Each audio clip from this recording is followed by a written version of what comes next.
Welcome to the Reading Nook.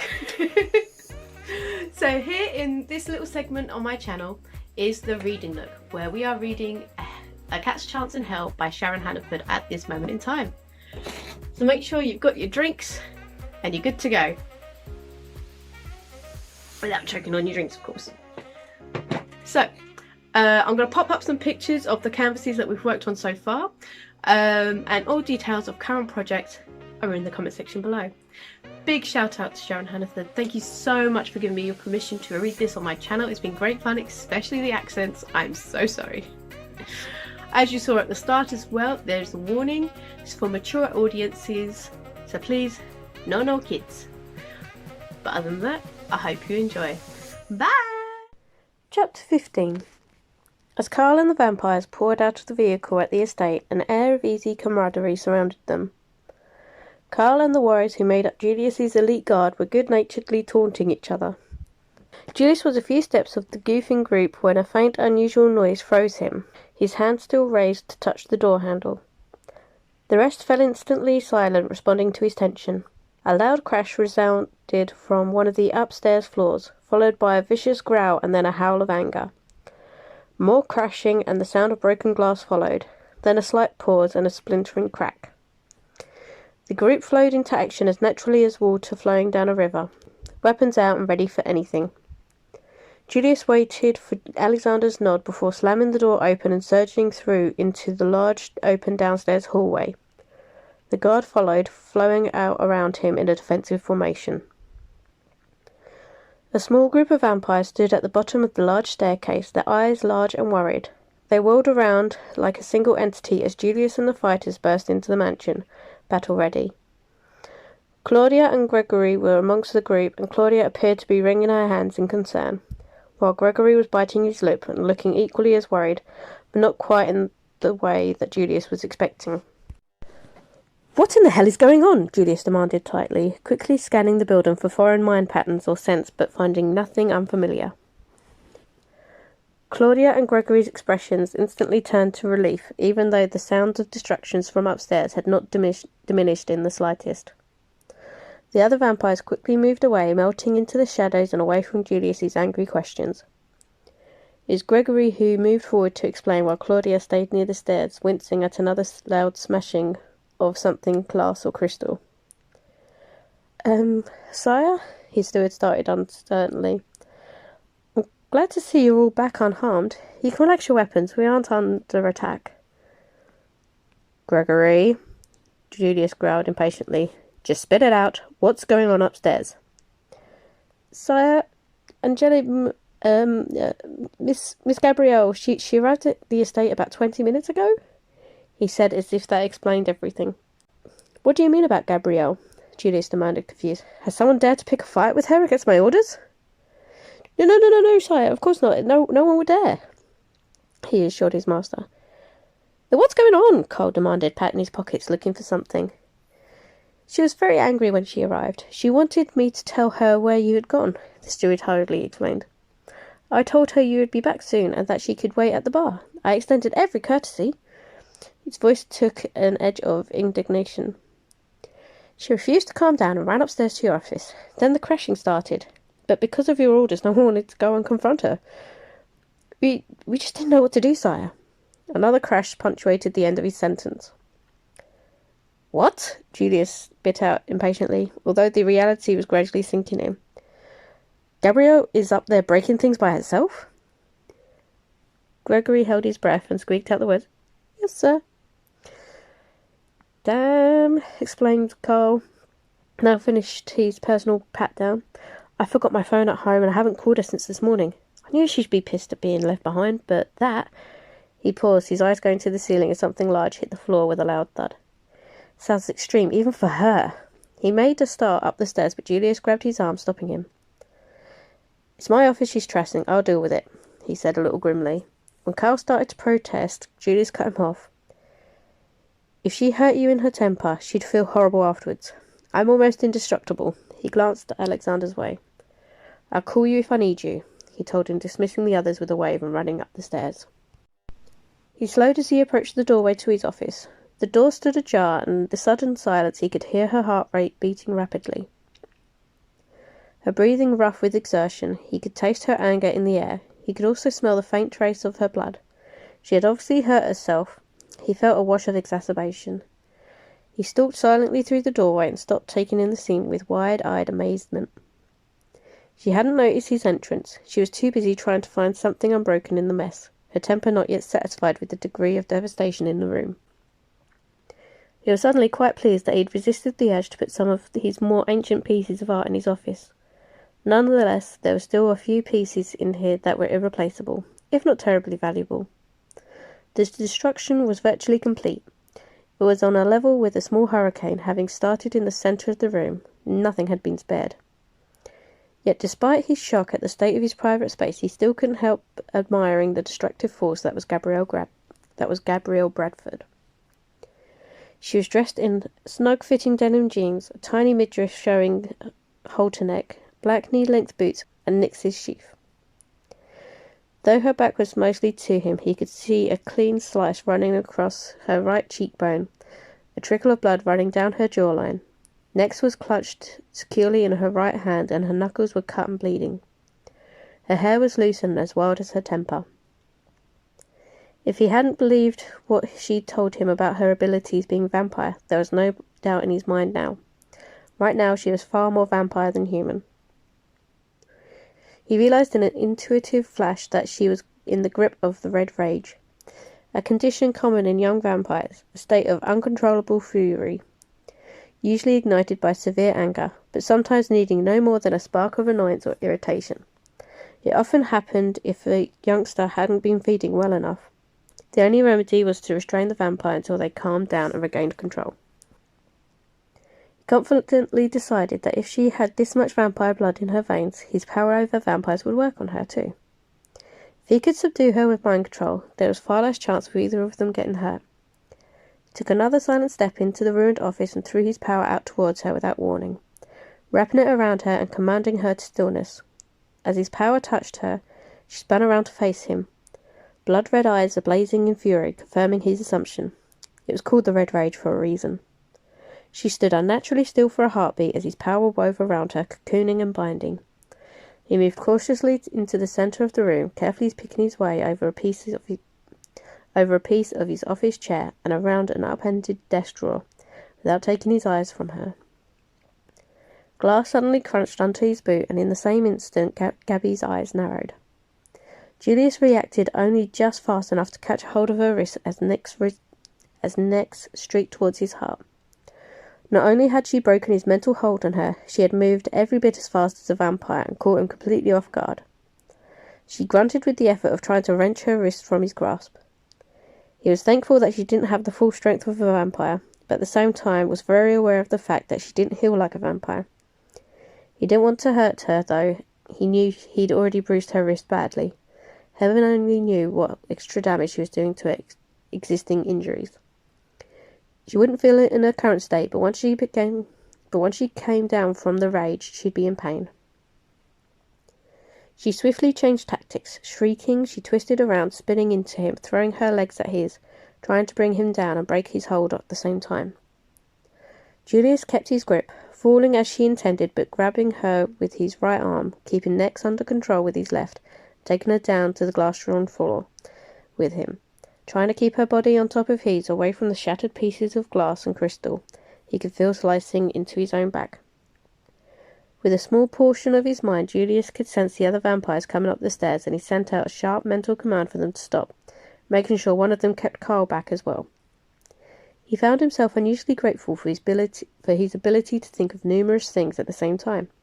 As he tried to keep Nex from his heart, Gabby from pulling free, and looking for a spot on the floor without too much broken glass, all at the same time. She attempted to headbutt his nose and a knee to his groin at the same time, and he found himself hard pushed to keep his grip on her without hurting her further. The gash across her cheek was oozing blood, and the distraction of the scent wasn't helping his concentration. He finally spotted an area of the room that was relatively free of glass shards and slackened his grip for an instant. She took the opening and quickly leapt back from him.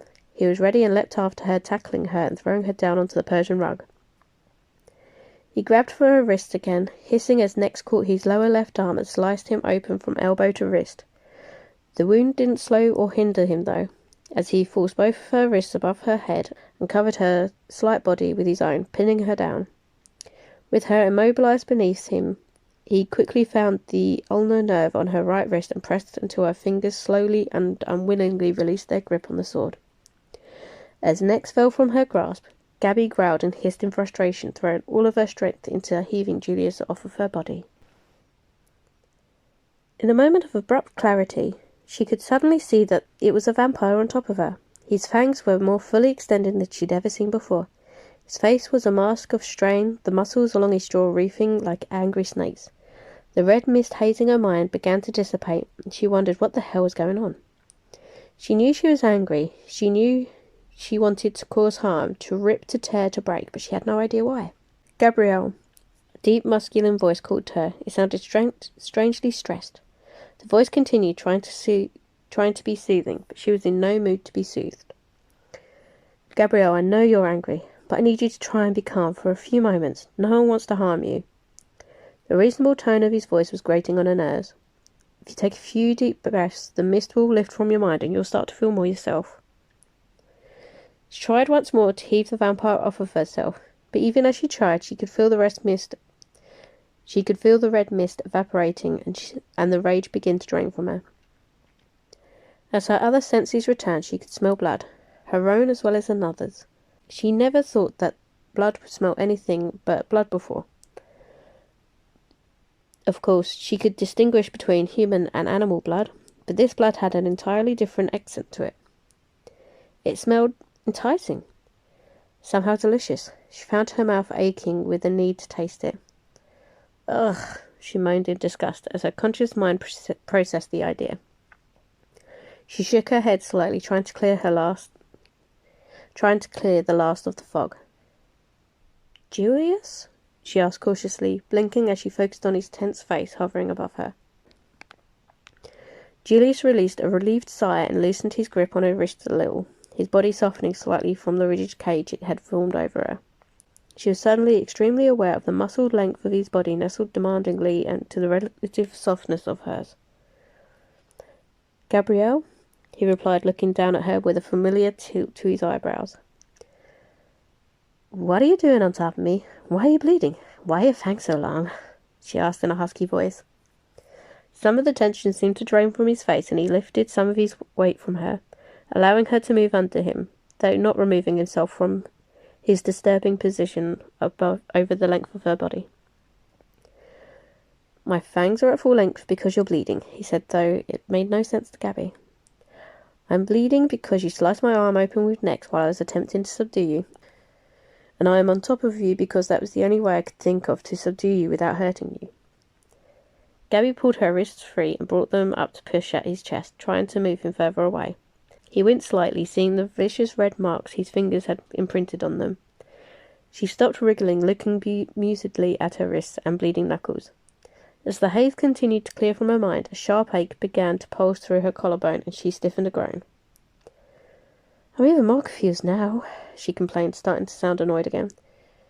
Why are you talking about subdue me? You probably want to try and stay calm right now. If you start getting angry again, I'll be forced to subdue you for even longer. Not that I mind, he said with a devilish smirk on his diabolically handsome face.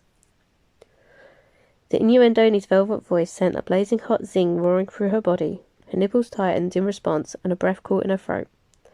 His head suddenly dipped with the swiftness of a striking snake, and he ran his tongue across the cut on her face, lapping up the trail of blood as he went.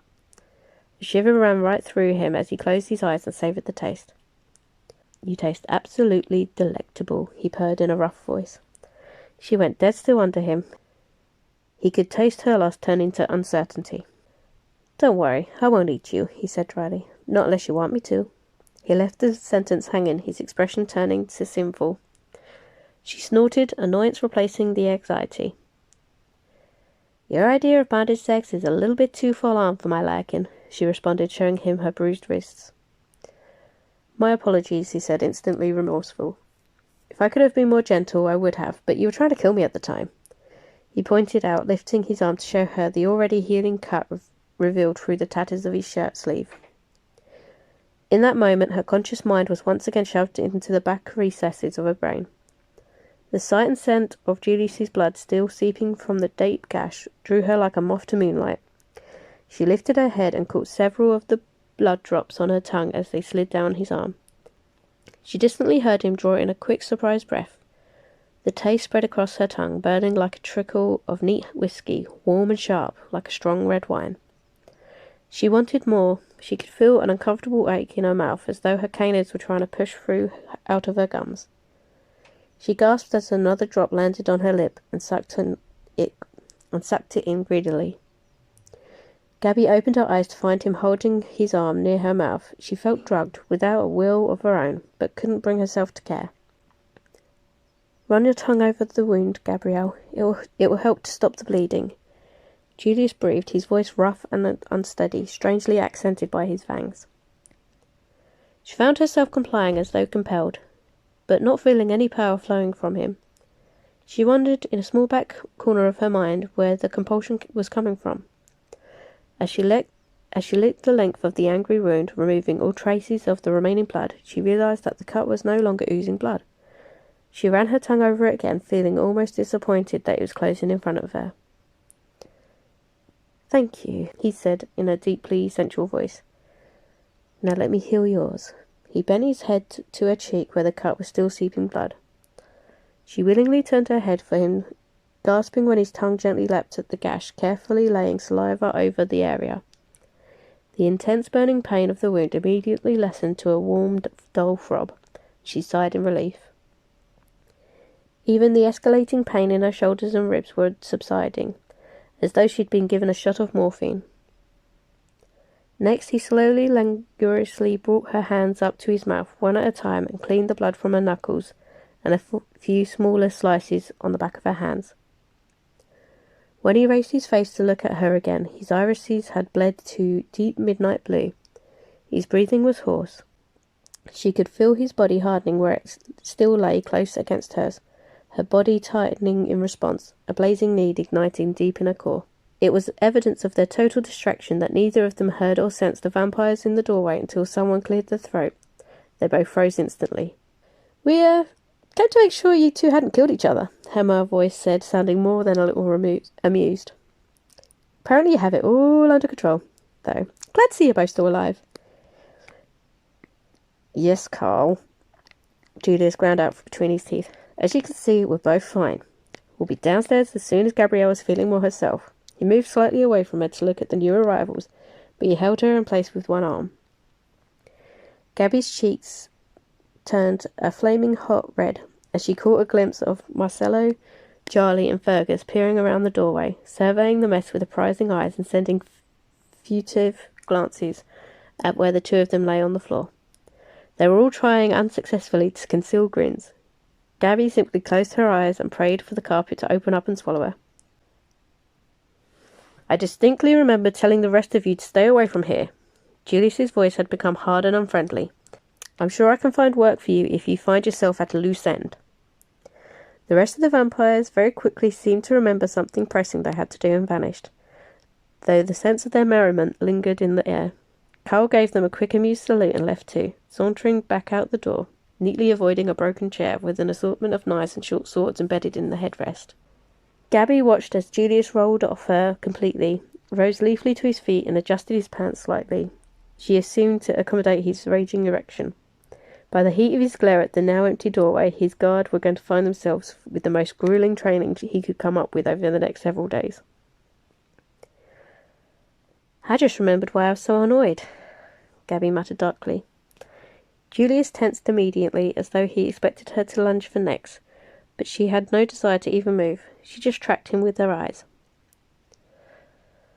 "So, I'm not going to apologize for your office," she said defiantly. "But I am sorry for cutting you. I don't know what came over me. I have a nasty temper at times, but I've never lost control like that before." Julius bent down to her.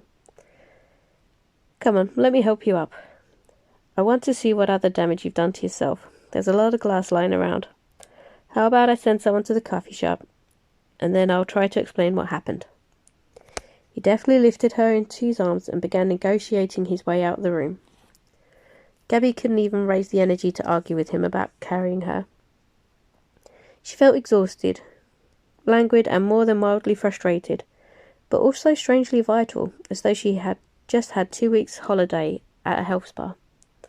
And her shoulder and ribs felt like there was nothing wrong with them. Weird. "Are you talking about the temper tantrum, or what happened afterwards?" she asked. Julia snorted wryly. "Both, I guess. It's going to be a long night." Julius took her downstairs, back to the large room with the bar, and deposited her on one of the couches. She felt a brush of his power as they swooped down the staircase, and she assumed he was ordering coffee. "Sit still," he said, as he went over to the bar counter and came back with a small glass bowl. She looked at the empty bowl in confusion, but he just smiled a tiny lift of his lips and told her to lean her head back towards him. She gave him a dubious look, but shifted her head so it was closer to him. Realization dawned when she felt his deft fingers in her hair and heard the plink of glass shards falling into the bowl. He continued running his fingers through her hair long after the sound of glass dropping into the bowl had stopped. Gabby found the feeling of his fingers running through the strands of her curls so calming, so mesmerizing, and so sensual that she just couldn't bring herself to tell him to stop. It just felt too damn good. Now she knew exactly why cats loved to be stroked over and over again, and why they purred. She felt like purring herself. They were interrupted by a timid knock at the door. Julius flinched slightly, as though he too had been on another plane of existence. "Come in, Claudia," he said, his tone slightly husky, and got up to take the tray from her. "Is Kyle still here?" he asked her. When she nodded silently, he asked her to send him to join them. As he turned to take the coffee to Gabby, he found her sitting up, flexing her shoulder experimentally, his eyebrows knitted in a small frown. "I'm sorry," he said. "I know I wasn't particularly careful of your other injuries earlier. The surprise of seeing you in the rage drove everything else out of my mind." "Apparently you don't have much to apologize for," she said, continuing to rotate her arm. "My collarbone feels like there's nothing wrong with it, and the ache has even gone from my ribs." She continued her evaluation. "Look," she gasped, showing him her wrists and hands. "The bruising's gone and my knuckles are almost healed." It was true, there was only faint greenish-yellow remnants of bruising where the vivid red and blue imprints of his hands had been, and only pale pink marks where her knuckles had been split and grazed and bleeding. She looked up at him in amazement. He put a steaming cup of coffee and a donut into her outstretched hand and smiled at her astonishment. "I told you that vampire blood heals," he said wryly, but without a hint of condensation. He was obviously playing it safe. She snorted, burying her nose in the warm steam rising from the coffee. "Maybe I should have listened. Then you and my traitor of a best friend wouldn't have felt that you needed to leave me behind tonight," she said grouchily as Carl looked into the room. He was carrying Nex and her leather jacket, which miraculously seemed to have survived unscathed. "Whoa!" Carl said in mock astonishment. "Did she just say she should have listened to somebody?" When Gabby just glared at him, he turned dramatically overreact, awestruck eyes on Julius. "Man, I never thought I'd hear those words come out of that mouth." Julius saw the irritation flash across her face. "Gabrielle, keep calm, he's just teasing." "Carl," Julius said in a warning tone, "getting her angry right now isn't a good idea. Grab yourself a drink and I'll attempt to explain." As Carl cracked open a beer, Julius turned to her. "What you just experienced is known in the vampire community as red rage. It's fairly common in recently turned vampires. It's usually triggered by anger or irritation, occasionally even by fear or a shock, but the root cause is usually a lack of blood. It sometimes takes a young one a few months to figure out exactly how often they need to feed.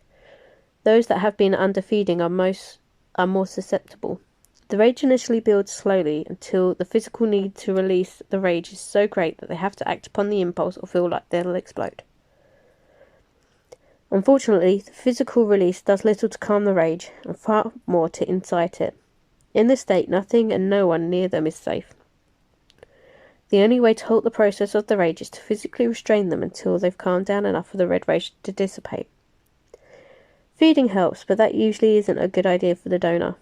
It sometimes requires at least 3 or 4 vampires to restrain one in this state, depending on the strength and skill of the young vampire. It's called the red rage. because when a vampire is in the grip of this rage, their eyes turn blood red. Gabby caught Carl glancing surreptitiously at her eyes. Both of them were so engrossed with Julius's explanation that they didn't even notice Alexander enter the room until he spoke from his position, leaning against the doorframe. "So she was in full-blown red rage?" he asked, sounding incredulous. Gabby actually jumped. "Shit," she swore, almost spilling her coffee. "Damn freaky vampire. Breathe next time so we know you're there," she scolded at Alexander. He walked forward to join them, amusement twinkling evilly in his cornflower blue eyes. "Alexander," Julius said warningly. Yes, I know," he said. "No pissing her off if we don't want another demonstration of her destructive capabilities." He folded himself into the couch next to Julius, looking thoughtful. "What do you think this means?" "I'm not sure," Julius said slowly, but it was clear he had some ideas. "Are you thinking what I think you're thinking?" Alexander asked him with barely disguised excitement. "Will you two stop talking like telepathic twins and just spit it out?" Gabby ground out tiredly. The two vampires looked at each other. With a kind of awed reverence, they said, "Damn fear," at the same time. Thanks for joining me, guys. Bye!